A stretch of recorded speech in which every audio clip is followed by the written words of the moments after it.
ৰাইজ মই আজি বিহুৰ দিনা আকৌ এটা ভাল খবৰ দিছো। ইলেকশ্যন হৈ যাব আৰু 50,000 চাকৰি আমি 2024 চনৰ ভিতৰত দিম। ছেপ্টেম্বৰ অক্টোবৰত তৃতীয় চতুৰ্থ শ্ৰেণীৰ ইণ্টাৰভিউ, মাজত শিক্ষকৰ ইণ্টাৰভিউ আৰু 50,000 চাকৰি দিম। মই মোৰ ভাগিনসকলক, মোৰ ভাইটিসকলক মই কম, পঢ়া শুনা কৰ। চাকৰি দিওঁতে কংগ্ৰেছৰ দৰে ময়ো 5 লাখ 10 লাখ টকা মানুহৰ পৰা ল'ব পাৰিলোহেঁতেন, কিন্তু কংগ্ৰেছৰ সংস্কৃতি আমাক নালাগে।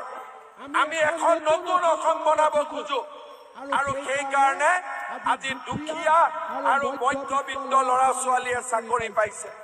ৰাইজ মই আজি বিহুৰ দিনা আকৌ এটা ভাল খবৰ দিছো। ইলেকশ্যন হৈ যাব আৰু 50,000 চাকৰি আমি 2024 চনৰ ভিতৰত দিম।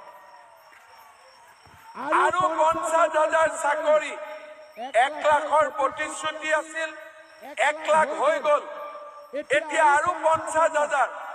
জুলাই মাহত পুলিচৰ ইণ্টাৰভিউ, ছেপ্টেম্বৰ অক্টোবৰত তৃতীয় চতুৰ্থ শ্ৰেণীৰ ইণ্টাৰভিউ, মাজত শিক্ষকৰ ইণ্টাৰভিউ আৰু 50,000 চাকৰি দিম। মই মোৰ ভাগিনসকলক, মোৰ ভাইটিসকলক মই কম, পঢ়া শুনা কৰ।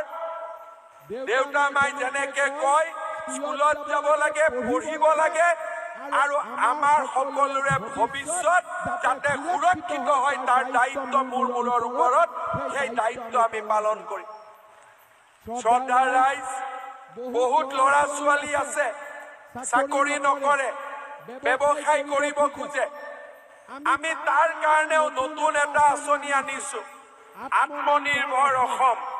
মানে কি, যে যিবিলাক ল'ৰা ছোৱালীয়ে চৰকাৰী চাকৰি নকৰে, ব্যৱসায় কৰিব খোজে, তেওঁলোকক চৰকাৰে কোনো মৰ্টগেজ নোহোৱাকৈ, বেংকৰ কোনো লোন নোলোৱাকৈ ডাইৰেক্টলি 2 লাখ টকা বেংক একাউণ্টত জমা দিয়ে, যাতে এই ল'ৰা ছোৱালীবিলাকে, যিবিলাকে চাকৰি নকৰে, তেওঁলোকে কিবা ব্যৱসায় আৰম্ভ কৰিব পাৰে আৰু ভৱিষ্যতে বেংকৰ লোন ল'ব পাৰে।